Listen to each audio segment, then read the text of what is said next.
Bismillahirrahmanirrahim. Assalamualaikum warahmatullahi wabarakatuh. Waalaikumsalam. Perkenalkan, saya Dwi Puji Astuti, calon guru penggerak angkatan 10 dari Kabupaten Demak. Pada kesempatan kali ini, saya akan melakukan wawancara dengan Ibu Suwarni SPD MPD selaku Kepala Sekolah SD Wono Agung 1 Karangtengah. Sebelumnya selamat sore Ibu. Selamat sore Bu Wibi. Ibu hari ini. Alhamdulillah sehat. Ya, terima kasih sekali Ibu karena Ibu sudah berkenan dan meluangkan waktu untuk bisa melakukan kegiatan wawancara untuk memenuhi tugas saya sebagai calon guru penggerak. Di sini saya ingin mengajukan beberapa pertanyaan Ibu terkait dalam pengambilan keputusan berbasis nilai kebajikan sebagai pemimpin. Langsung Ibu ya. Ya, Bu. Ada beberapa pertanyaan yang ingin saya tanyakan kepada Ibu. Yang pertama adalah selama ini bagaimana Ibu dapat mengidentifikasi kasus-kasus yang merupakan dilema etika atau rujukan moral?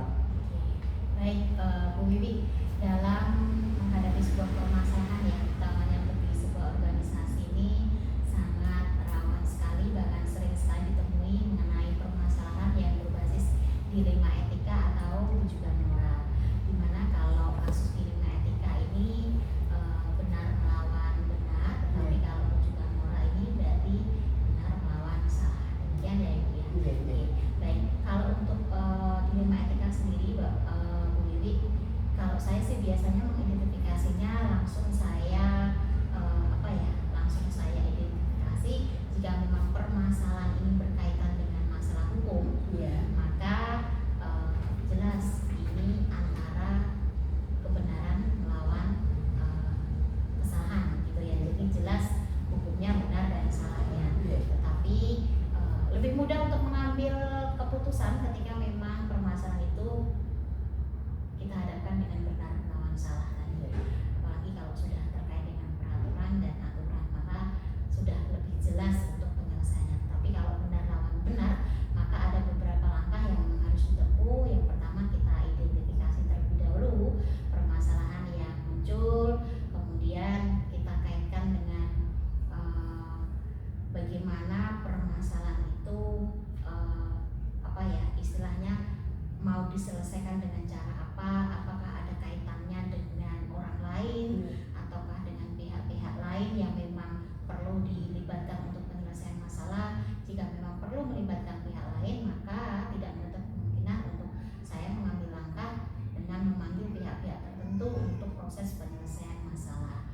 Tetapi jika memang permasalahan itu benar lamberan itu bisa diselesaikan secara pribadi, saya bisa mengambil langkah secara pasti untuk penyelesaiannya, maka tentunya bisa diselesaikan dengan waktu yang cepat. Oh iya. Wah, luar biasa sekali jawaban dari Ibu Suwarni. Memang tidak mudah ya Ibu dalam mengambil keputusan, apakah itu terkait dengan dilema etika atau rujukan moral. Terkadang untuk dilema etika itu karena benar dengan benar kita agak susah Ibu ya. Jadi perlu identifikasi, mungkin masukan-masukan atau apa yang relevan lah buat untuk pengambilan keputusan seperti itu mungkin ya Ibu ya. Untuk selanjutnya Ibu, selama ini bagaimana Ibu menjalankan pengambilan keputusan di sekolah, terutama untuk kasus-kasus di mana dua kepentingan yang sama-sama benar atau sama-sama mengandung nilai kebajikan?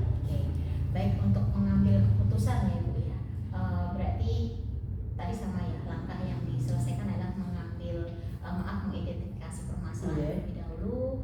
Kemudian jika memang itu melibatkan pihak luar, maka kita harus memanggil pihak-pihak tertentu untuk penyelesaian masalah. Kita musyawarahkan, kemudian butuh masukan-masukan dari orang lain.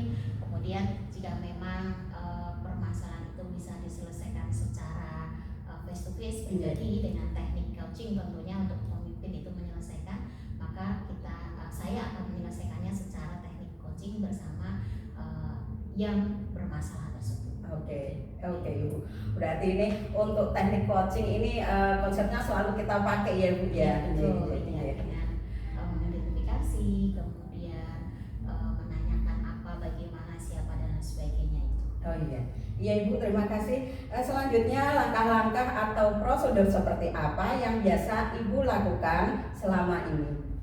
Langkah atau prosedur ya? Iya. Oke, langkah-langkahnya berarti jika memang permasalahan yang kita selesaikan itu terkait dengan melibatkan halayak banyak, masyarakat misalnya, maka tentunya kita harus melibatkan stakeholder tertentu. Misalnya dalam hal ini kalau masyarakat berarti kita harus dengan komite, kemudian dengan guru, kemudian dengan masyarakat.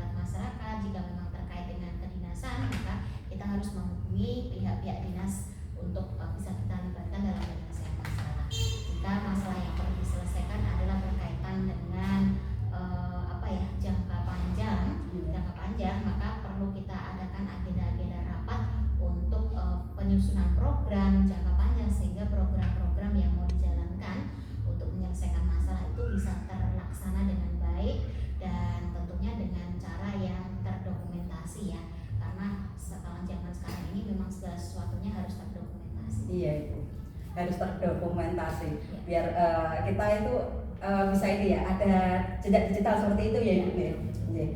Terima kasih. Untuk selanjutnya Ibu, hal-hal apa saja yang selama ini Ibu anggap efektif dalam pengambilan keputusan pada kasus-kasus dilema etika? Hal-hal yang dianggap efektif ya Bu ya.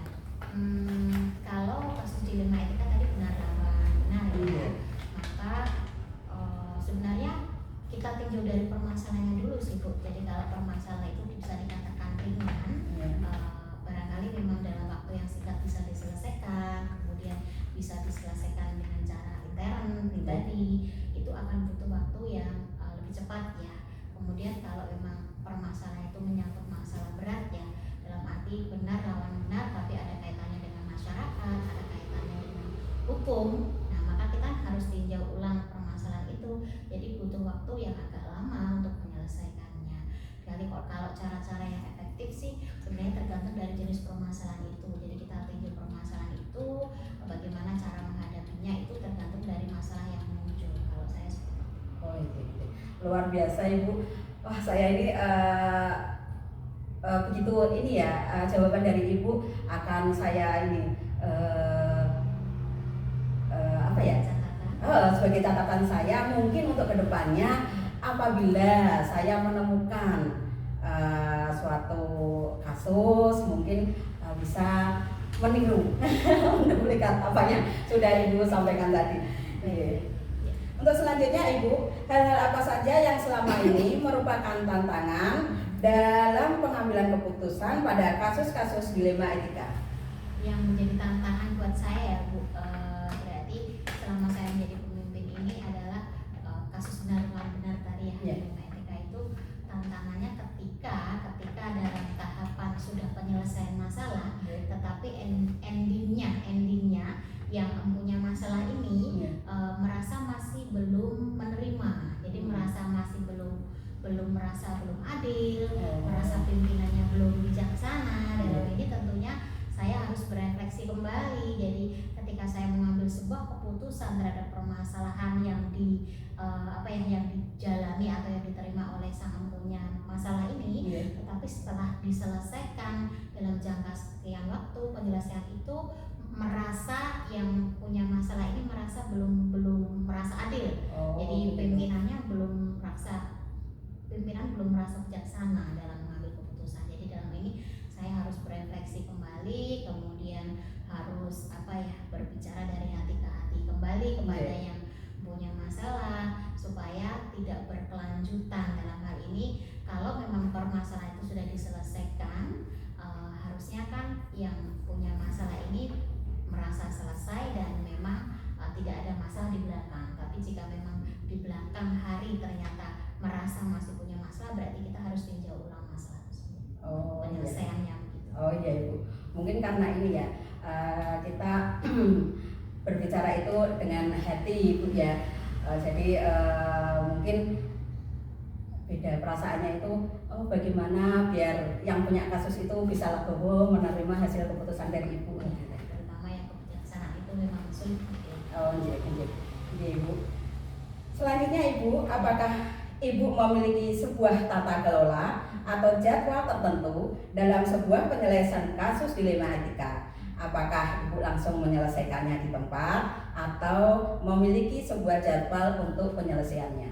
Oke, mengenai tata kelola ya atau jadwal dalam menyelesaikan sebuah permasalahan, kita tinjau kembali Bu. Jadi kalau memang permasalahan itu bersifat urgent ya, muncul saat ini muncul tanpa kita angan-angankan atau bahkan mungkin mendadak muncul masalah, kemudian saat ini juga urgent harus diselesaikan, maka mau tidak mau saya pun sebagai pemimpin harus punya 1000 cara untuk bagaimana menangani kasus-kasus yang memang urgent harus terselesaikan. Jadi sisi kebijaksanaan seorang pemimpin di mana di situ harus mengambil keputusan, maka harus berani dan bertanggung jawab tentunya dengan keputusan yang diambil, terlepas dari nanti setelah direfleksi itu harus ditinjau ulang atau tidak. Tapi sekiranya memang urgent harus diambil, maka saat itu juga saya harus mengambil keputusan. Tetapi jika memang masalah itu berhubungan dengan masalah program, berhubungan dengan masalah yang melibatkan banyak orang, banyak pihak, maka saya tidak boleh gegabah untuk menentukan keputusan. Saya harus berembuk dengan pihak-pihak yang terkait yang memang perlu saya mintai masukan-masukannya, karena dalam hal ini mengambil keputusan itu tidak hanya bertanggung jawab tetapi harus adil dan bijaksana endingnya. Begitu. Untuk mencapai sebuah kebijaksanaan, keadilan bagi satu orang dengan orang lain itu kan berbeda. Adil buat saya belum tentu adil buat orang lain.